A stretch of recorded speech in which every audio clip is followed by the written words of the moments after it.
शलक निरंजन मैं एस्ट्रो मित्र त्रिकाल नेत्र YouTube channel पर आप सभी का स्वागत करता हूं। आज बात करेंगे मीन राशि की, मीन राशि फल। तो शुक्र का जो राशि परिवर्तन हुआ है उसका मीन राशि के जातकों पर क्या प्रभाव पड़ेगा, किस प्रकार से शुभत्व को और बढ़ा सकते हैं, और यदि कोई दिक्कत है तो किस प्रकार से उस दिक्कत को दूर कर सकते हैं, इस पर भी पूर्ण जानकारी आपको मिलेगी। आपकी कुंडली में शुक्रदेव अष्टमी और तृतीयेश होते हैं, अर्थात अष्टम भाव के मालिक होते हैं और तृतीय भाव के मालिक होते हैं। अष्टम भाव आपकी ससुराल का है, आपके शैया सुख का है, आपकी रिसर्च का है। थर्ड हाउस आपके पराक्रम का है, आपके पुरुषार्थ का है, आपके छोटे भाई बहनों का है और आपकी छोटी मोटी यात्राओं का है। तो शुक्रदेव यहीं पर आए हैं, किसके साथ? सूर्य और बृहस्पति के साथ। बृहस्पति आपके जो कि आपके दशम के मालिक हैं और आपके लग्नेश हैं, वो शुक्र के साथ ही विराजमान है। और भैया यहीं पर सूर्य देव भी विराजमान है जो कि आपके खष्टेश हैं। तो खष्टेश के साथ अष्टमेश और तृतीयेश और वहीं लग्नेश और दशमेश, 4-5 ग्रहों के एक साथ से 4-5 भावों का एक साथ तृतीय भाव में जाना एक ही बात के लिए आपको इंडिकेट कर रहा है, क्योंकि 7.5 का प्रथम चरण आपको चल रहा है।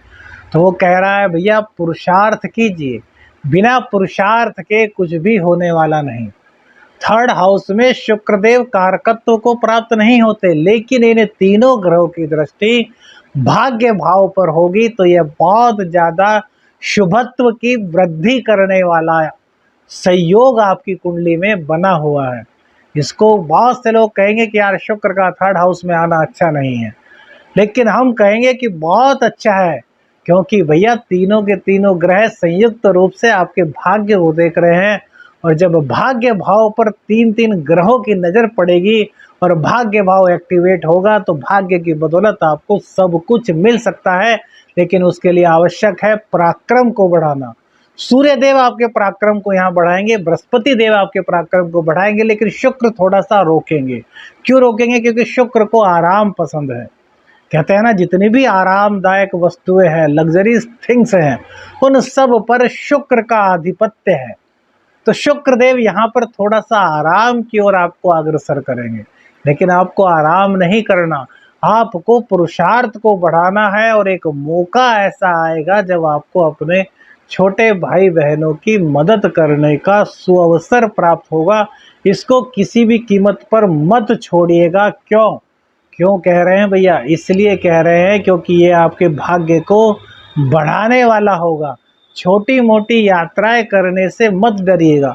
बहुत से लोग कहेंगे यार बहुत ज़्यादा गर्मी है, सूर्य प्रचंड अग्नि उगल रहा है, इसमें घर से बाहर निकलने का कोई फायदा नहीं। लेकिन भैया काम करना है, पैसे कमाने हैं, तो फिर इन चीज़ों से नहीं डरना। हाँ, हेल्थ इशू है आपके तो एक अलग बात है, वो एक अलग मैटर हो गया। लेकिन यदि हेल्थ इशू नहीं है तो छोटी मोटी यात्रा करने से आपको परहेज नहीं करना चाहिए, क्योंकि यहाँ पर सूर्य शुक्र और बृहस्पति आपके फायदे के लिए, आपके हित के लिए ही यह कार्य आपसे कराएंगे। अब इन तीनों की संयुक्त दृष्टि आपके सप्तम भाव पर पड़ेगी। तो शुक्रदेव तो दाम्पत्य के मालिक होते हैं, शुक्र और गुरु, और इन तीनों की दृष्टि ही सप्तम भाव पर पड़ रही है। तो शादी के योग आपके ये बना रहे हैं। शादी के लिए प्रपोजल आप पर आ सकते हैं, शादी की बात आपकी तय हो सकती है। यदि आप सिंगल हैं तो कहीं ना कहीं से कुछ ऐसे सिम्टम्स बनेंगे कि आपकी शादी की बात, रिश्ते की बात आगे की ओर बढ़ जाएगी। लेकिन यहाँ पर एक दिक्कत है, सूर्यदेव क्या है? ईगो पैदा करते हैं। अब बृहस्पति की 3 दृष्टियां हैं तो सूर्य और शुक्र की भी उनके साथ दृष्टियां चलेंगी, संयुक्त दृष्टियां चलेंगी। यह भी शायद कहीं और आपको ना पता चल पाए। यह चैनल तभी तो कहते हैं बिल्कुल अलग है। जैसे एस्ट्रो शावर मंत्र बिल्कुल अलग है हमारा चैनल, इसी प्रकार से यह चैनल अलग है। यहाँ कुछ अनलगल नहीं है, यहाँ कुछ बहुत ज़्यादा भड़काऊ चीज़ें नहीं, यहाँ तो रियलिटी जो है वो है। लाभ के पाश में किसी को नहीं बांधा जाता, जो वास्तविकता होती है वही बताई जाती है। तो ईगोइस्टिक बनने से आपको रोकना होगा, अहंकार को आपको त्यागना होगा, तो आपका यह रिश्ता जो आया है यह सफल हो जाएगा। यदि आप शादी के विवाह के बंधन में बंध चुके हैं तो पति पत्नी के बीच में थोड़ी सी तकरार हो सकती है। किस कारण से? आपके गुस्से और अहंकार के कारण। तो गुस्से को आपको कंट्रोल करना है, अहंकार को आपको कंट्रोल करना है। दैनिक आमदनी को शुक्र, बुध और सूर्य तीनों ही बढ़ा रहे हैं, इसमें कोई दिक्कत नहीं। पार्टनरशिप में यदि आपको कोई व्यापार है तो आपको अपने पार्टनर पर नज़र रखनी होगी, नज़र रखनी होगी। हालांकि बुधदेव का गोचर भी इन्हीं के साथ होने वाला है, लेकिन फिर भी आपको नज़र रखनी चाहिए। आपको आंखें बंद करके अपने पार्टनर पर ध्यान नहीं देना चाहिए। आंखें खुली रखिए और पार्टनर पर ध्यान रखिए, तो आपको बिजनेस में कहीं कोई लॉस नहीं होने वाला। अब इनकी दृष्टि पड़ेगी नवम भाव पर।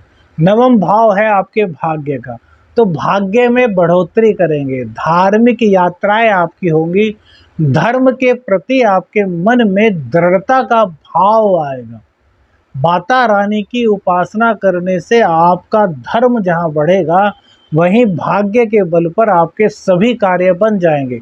अभी जो 7.5 की शुरुआत 2023 में जनवरी से आप पे हुई है, उसमें आपने देखा होगा बहुत सारे कार्यों में धीरे धीरे अड़चने आप महसूस कर रहे हैं। कहीं दाम्पत्य जीवन में, तो कहीं अर्निंग में, तो कहीं प्रेम में, तो कहीं ना कुछ कन्फ्यूज़न आपके जीवन में लगा रहा होगा। कुछ लोगों की रीढ़ की हड्डी में दर्द की शिकायत शुरू हो गई होगी, कुछ लोगों के पिंडली में दर्द हो गया होगा, कुछ लोगों को नहाने का मन नहीं करता होगा, कुछ नास्तिक से की प्रवृत्ति में आ गए होंगे, यार इतनी पूजा पाठ कर रहे हैं, कुछ भी हमें आराम नहीं मिल रहा। तो उन सब चीज़ों को यह गोचर तोड़ने वाला है, आपके अंदर नई उमंगें भरने वाला है, बशर्ते कि आप पुरुषार्थ से पीछे ना हटे, मेहनत से पीछे ना हटे। इस गोचर में भाग्य आपका पूर्ण रूप से साथ देने वाला है, इसमें किसी भी प्रकार की कोई भी दो राय नहीं है। अब इनकी संयुक्त दृष्टि पड़ेगी आपके 11वें भाव पर, और यह भाव है इनकम का भाव, और यहाँ पर शनि की राशि पड़ती है, और शुक्र देव की राशि में शनिदेव उच्च के होते हैं। तो सूर्य, शुक्र और शनि की, सूर्य, बृहस्पति और शुक्र की संयुक्त दृष्टि 11वें भाव पर पड़ने से आपकी इनकम में इजाफा होगा। कैरियर को लेकर के कुछ दिक्कतें थी, वो दूर होंगी। कहीं आपको कुछ बीमारी से आप ग्रस्त थे, तो उन बीमारियों से आपको छुटकारा मिलेगा। हालांकि छोटी मोटी बीमारी कहीं ना कहीं चलती रहेगी। शुगर पेशेंट और हार्ट पेशेंट, इन दोनों को अपने स्वास्थ्य का बहुत ध्यान रखना है। अब शुक्र को और कैसे शुभ करें, इससे पहले यह समझिए कि कैसे पता करें कि आपकी कुंडली में शुक्र मजबूत है, शुक्र शुभ है या नहीं। यदि इन प्रश्नों का उत्तर हाँ में है तो शुक्र अच्छा है, ना में है तो शुक्र नीच के होंगे या फिर गलत भाव में बैठे होंगे। यदि आप अपने वाहन को बहुत साफ सफाई से रखते हैं, शुक्र अच्छा है। खुशबू आपको पसंद है, शुक्र अच्छा है। प्रकृति से आप जुड़े हुए हैं, शुक्र अच्छा है। पर्यटन स्थल पर जाने की आपकी इच्छा रहती है और यात्राएं होती हैं, शुक्र अच्छा है। कपड़े नए हों या पुराने, आप सलीके से पहनते हैं, प्रेस किए हुए पहनते हैं, मैले कुचैले नहीं पहनते, शुक्र अच्छा है। पत्नी हो या फिर प्रेमिका, उनसे सच्ची मोहब्बत करते हैं, शुक्र अच्छा है। और यदि इनके जवाब नहीं में है तो फिर शुक्र आपका अशुभ स्थिति में है। दोनों ही लोगों को यह उपाय करना है जो बता रहे हैं। शुक्र अच्छा है तो और शुभ परिणाम देगा, शुक्र बुरा है तो शुभत्व की ओर आगे बढ़ेगा। उपाय ध्यान से नोट कीजिएगा।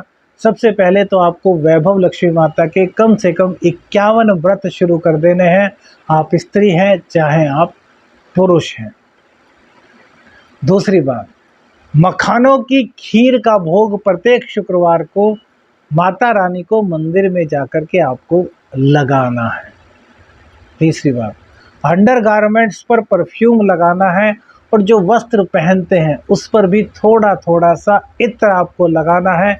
इत्र गुलाब का हो सकता है, इत्र चमेली का हो सकता है, इत्र मोगरा का हो सकता है, लेकिन ओरिजिनल होना चाहिए। बाजार में जो एसेंस के इत्र मिलते हैं उनका कोई फ़ायदा आपको नहीं होने वाला।